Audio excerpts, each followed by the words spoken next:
Hello, everyone, and welcome to today's edition of Horse's Mouth Live. My name is Ellen Rogan, and as always, I'm here to bring you great information to help you in every area of your life, especially your business.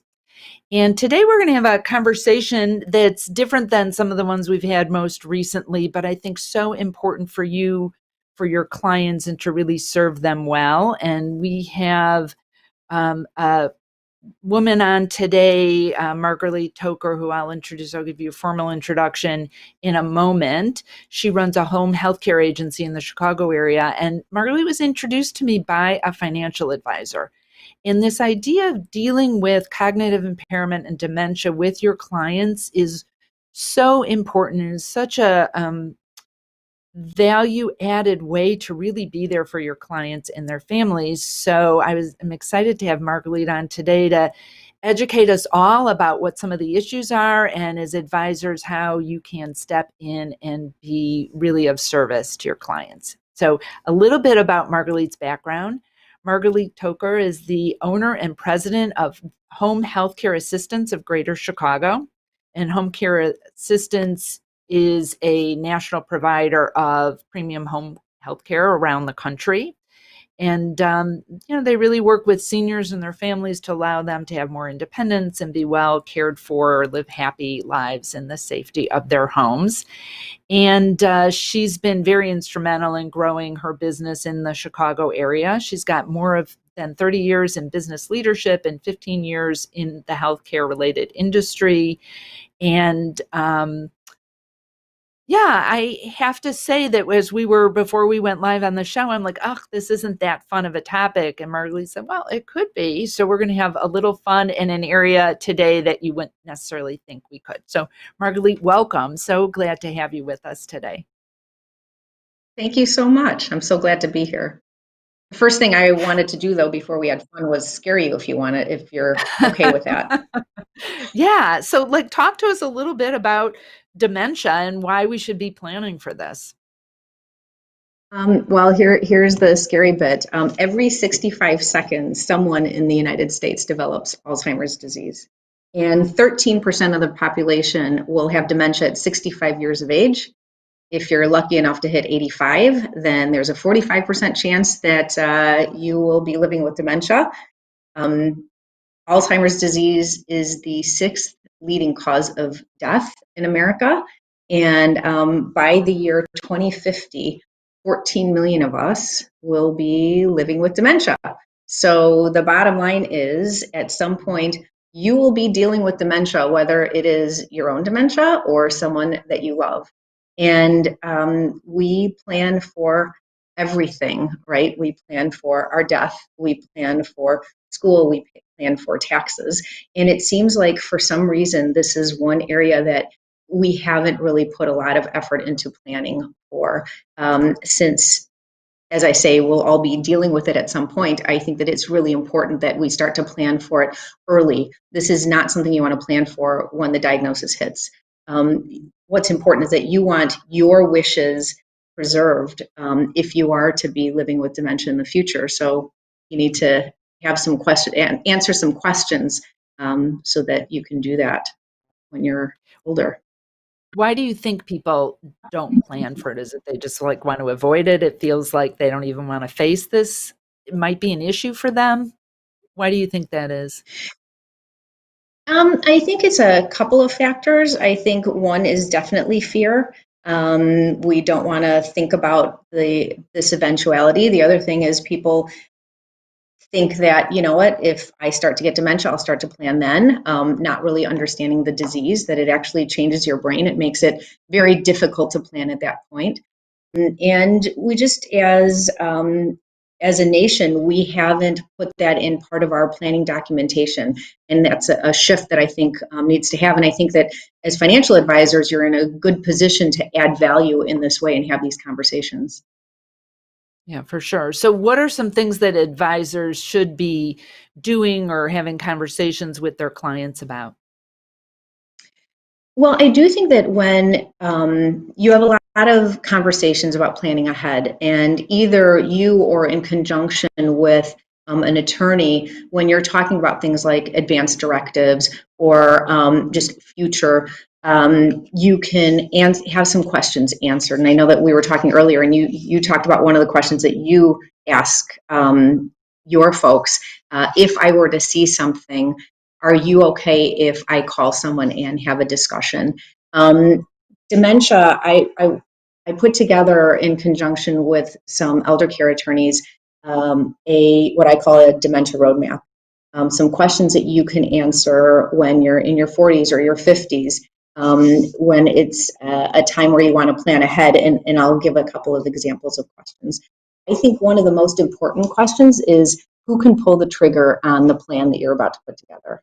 And the reason that's so important is one part of dementia is there is some denial there. You don't necessarily know that you have that disease, whereas something like a different type of diagnosis like cancer, you know what's going on. So if a coworker, for example, were to say to me, hey, Margalit, I'm seeing something odd, maybe you need to go to the doctor, I would be extremely offended and not go to the doctor. But if my sister, for example, who I trust more than anyone, were to come to me and say, you know what, I'm seeing something, there's something going on, let's do this together, I would have to say, okay. So who is that person that can pull the trigger? That's a very important question. Another one is you're going to want to have some evaluations. Which doctors do you trust? Which neurologists do you trust? Some practical questions you want answered are car keys. When are those taken away? Which is a really tough one. And when they are taken away, what's the transportation plan? It doesn't mean you sit at home. When do powers of attorney come into effect? Another very important practical question is what kind of care do you want? And this is tricky to do after the diagnosis, because then you have a bunch of family members making decisions for you. You want to be able to say, you know what, I really want to stay at home. Or some people have multiple homes. I want to stay in this home because it's closer to the kids. It's closer to my doctors. I want to go to a certain community because I'm really impressed with the community. I think I will thrive there. I want caregivers. Those are the types of questions that you want answered. And again, the whole point is so that your wishes are preserved, which is good for you. And then it's also really good for your kids, because they know that when something happens, they are preserving your will. Even if at that moment you say, you know what, I don't want to do this, you know in your heart, you're doing what your mom told you she wants done. So it's important for both sides. Yeah, that makes so much sense. I'm thinking back, my mom's been gone about 7 years now, but she was so afraid of having cognitive impairment. And what she said to us was, you'll just give me a pill. If that happens, you'll give me a pill, which was, and we, tried, I think, to some extent to talk to her, but I'm like, Mom, we're not giving you a pill. I have one brother who's a doctor who would not give her a pill. Another brother who we joked sometimes didn't even want to go over if she had a cold. And I'm like, I'm not giving you a pill. But this was not a conversation that we could have easily had with her as she got older, because I think also she saw it happening to some of her friends. So I think it's such an important thing to be having a conversation, as you said, before either they get close or clearly when something happens.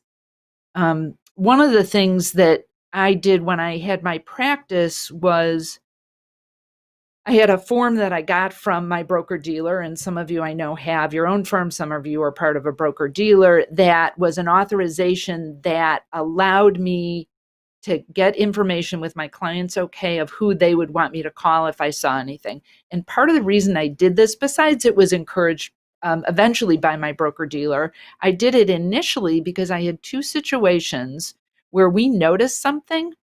And one of them, we didn't have that in place. I had a single woman client who, when Anne, who was working for me at the time, was working on her plan, she goes, I don't think she's okay. Something's off with her. And when she came into my office and sat down, she goes, my husband just died. Now, I had been working with this woman for like 10 or 12 years. I didn't even know she had a husband. And she goes, yeah. And I was like embarrassed, and I was like, oh my God, I'm so sorry. And she goes, yeah, it was 12 years ago. But so there was an indication that she was not, and this was a brilliant, very successful woman. And we didn't know any of her family. I had another situation where I had a client who was a client for many years who got lost getting to my office. And the second time this happened, I was like, look, I'll come over to your house. She had major short-term memory loss, and we were able to get in touch with her brother who lived out of state. But we were, I think that certainly for the second person, really the first people to notice this. And it was um, upsetting for us, but also feeling like we were adding, helping her in so many ways to let her family know. And then after that, I didn't have one client say to me, no, I don't want you to be able to do this. They were very happy to make sure I had the information of important people in their lives. So yeah, it's really, really important to do. So, what would you suggest if someone's already showing signs of dementia, or you have a suspicion that someone you're working with might be something's not okay? What would you recommend? So it's interesting that you say that, and it sounds kind of nutty that you would notice before the family, but that's not uncommon, because a lot of times someone with dementia can exhibit no symptoms in a social situation, or in a situation with kids. They can pull it together and really look okay, but they can't hide it with you. They're not paying their bills appropriately. They're asking for funny things with their money. They're not able to do tasks that you've seen them do. Plus, you may not have seen them for 3 months or 6 months, and so you definitely notice a difference. So it is not uncommon for some type of trusted advisor to notice ahead of time. And one other point about that is cognitive decline does not necessarily mean dementia, which is another reason why it's so important to get on top of it as soon as possible. It can be as simple as a urinary tract infection, which you can get at any age. But when you're a senior and you have a UTI, you can show signs of dementia, or cognitive decline. So just being able to diagnose it, or it could be a new chronic condition like diabetes that just needs to be managed. So whether it's something medical like a medicine interaction, or something like dementia, you want to get on top of it. So if you've been kind of smart enough to ask that question, then you can pull that trigger and call the person that they said that you can call and say, you know what,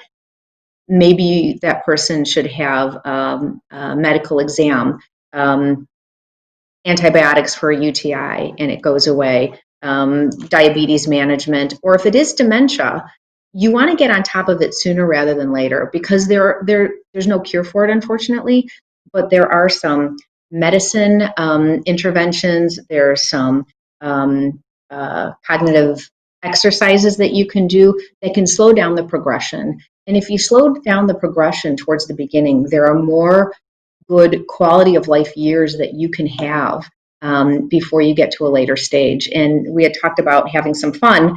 We can, if you're interested, we can share some of the cognitive exercises that people can do. And before we get to that, I do want to say, when people talk about doing Sudoku or doing the crossword puzzle, that type of thing, I'm going to keep my mind young by doing these exercises. That's great. You want to exercise your mind because it's, you need to exercise it and use it for it to be highly effective. But they say that for the synapses really to be firing the way you want them to fire, for them to be rebuilding if they're breaking down, you need to learn new things. So exercises like the ones we'll do in a moment are new for your brain. So you can almost see the smoke coming out when people are doing some of these. Also, if you want to say, learn a new language, learn to play an instrument, something brand new for your brain is kind of the best type of exercise that there is. But do you want to do a couple of the kind Yeah, of sure. exercises? All right. Absolutely.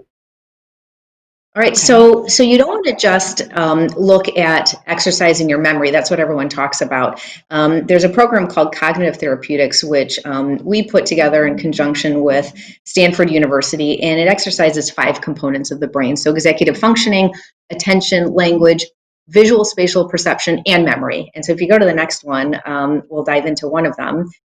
So this is looking at executive functioning. And the question is, what do you see in common between these two pictures?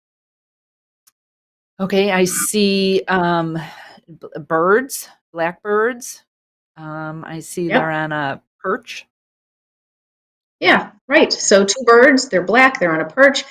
This is pretty easy for just about anyone to do, no matter what level of dementia someone might have. And the trick to doing these exercises is also that the point is not to get it right. The point is to use your brain. So if someone with dementia were to say to me, you know, I see one bird and one elephant, I would Mm. say, okay, tell me about that elephant, because they're using that part of the brain. So they're still exercising it. But you got it exactly right. So let's go to the next one, which is the same exercise, but this is for someone who isn't experiencing levels of dementia because it's a little harder. So if you look at these three pictures, what do you see in common here? I would say they're all living things, or were. I don't know if the crab's still living. Um, Well, you're exactly right. They're living. Yep. Anything else of uh, common? they're crabby. Like that little girl doesn't look happy. Well, the sun's not out. That might be that, right? Yeah, yeah. Yeah, That's kind of, yeah. yeah, and you can look at their shape. They've got kind of a round shape, but definitely it takes more exercise to get those answers. So let's go on to the next one. So this one is looking at attention. All right, so the exercise is to say the color of the text, not the word that is written. So do you want to just kind of read out the color of the first two rows? I'm gonna do the first two columns because I'll fess up, you and Okay. I practiced a little bit. So I would say, okay, yellow, pink, blue, yellow, red, green, orange, red, gray, yellow. Yeah, And and then that you did was it a lot easier than more the, slowly. And if you were just reading the words, you would have just yeah, zipped through it. But you really have to think. You have to pay attention to be able to say the colors. What were you going to say? I interrupted that you. it was a little easier this time than the first time I did it with you The when I first did the row. time you were learning how to do it, so you can see how things need to be unique for you to truly learn. All right, so let's go to the Yeah. next one.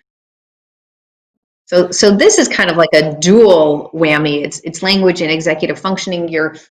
Which scrambled word does not belong to the category? So of course you've got to do two things. You have to unscramble the word and then remember the question, answer the question. So do you want Okay. to So unscramble the yeah, word? I'm going to be totally honest here because we looked at these ahead of time and the only one I got was the first one. So I'm going to, as you're watching this, see what you can get. I got the first one was hamburger and then I was like, okay, I'm done. Like this was really, really hard for me. So, Margalit, It I'm can not going to take time. pretend that I Okay. got any of these. So why don't you go ahead and explain it? Well, so for everyone out there, the second one starts with an EN, the next one with a PA, the next one with an SA. So I'm just going to do those three. So the first one is hamburger, like you said, and then enchilada, pancake, sandwich, and then the last one is a cocktail. So the answer, which word does not belong to the category food, is cocktail. And when I do this with a group, there's always a debate because some people always say, well, cocktail is a food, but that is the answer. The answer is cocktail. All right, so let's go to the next one.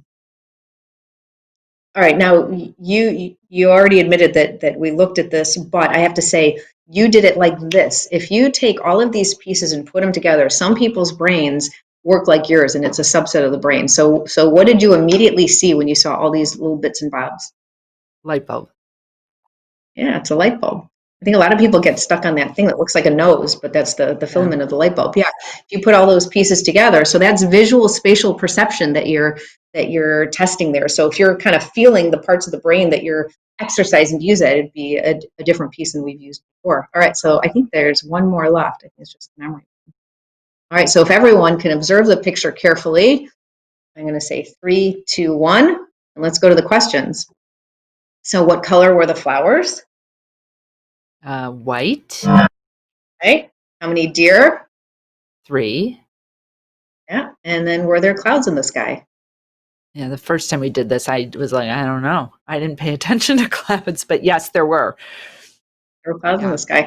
So you can see that these exercises, and when you go through the program of cognitive therapeutics, there are exercises of all different levels. But these are kind of fun ones that I feel, as I said, the smoke coming out of my ears when I first see these. And so you're really doing something to help slow down the progression of short-term memory loss. And then, as I So said before, there are also some medications that, if you hop right on top of it with the right neurologist and physician, then they can also help slow down the progression of it.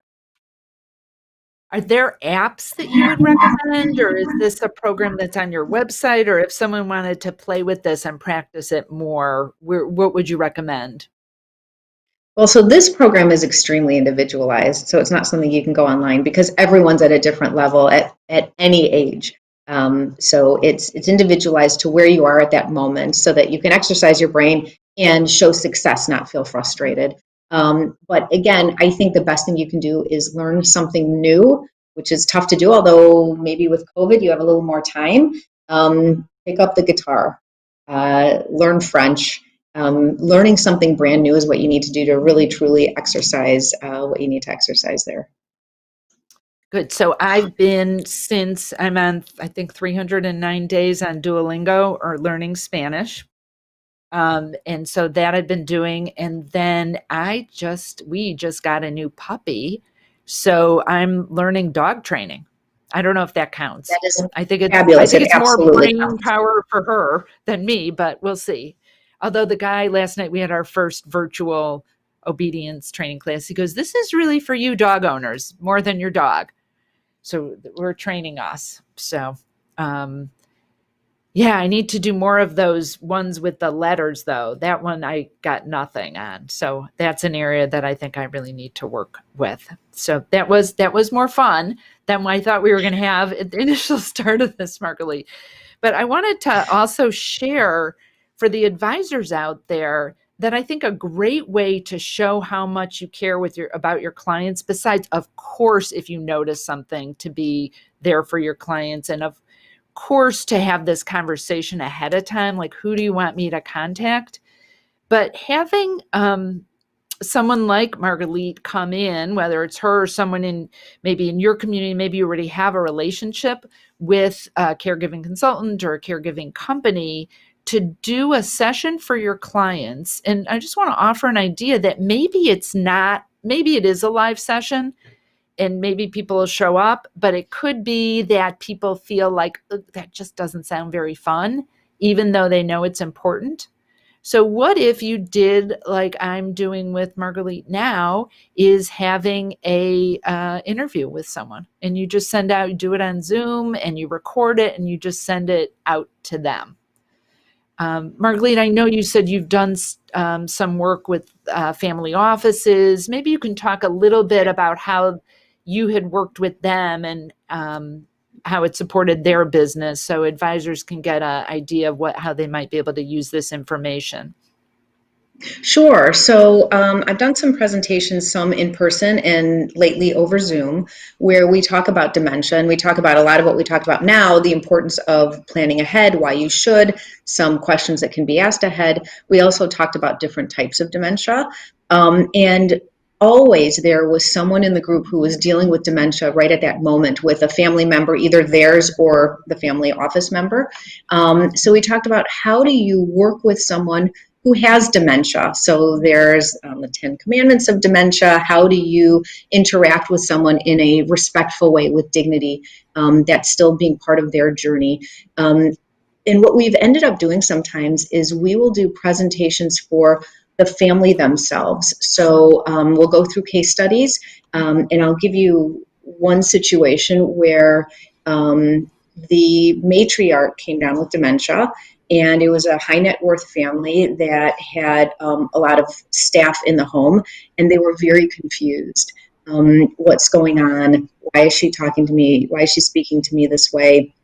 What is happening? So we came and did education for the family and for the house staff on, here's what's going on, here's why you're seeing it this way, and here's the progression that you might observe. And it helped tremendously, boost morale, make people part of the journey. And it also made things a little less scary for the family to kind of understand what's going on and how can we best dive in, understand that it is a journey, and be part of it.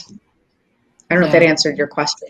Yeah, no, that's great. And I just, it's such an important topic. And, as advisors, you can be out there giving like great investment allocation recommendations and running retirement projections, but truly where you add value is where you can help a client when something's really difficult for them.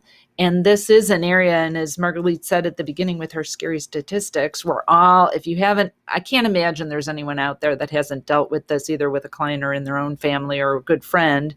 It's really important that we uh, understand this and that we're more well educated and that you can really step in for your clients. So, Margalit, if people want to find out more information about you or get in touch, what's the best way for them to do that?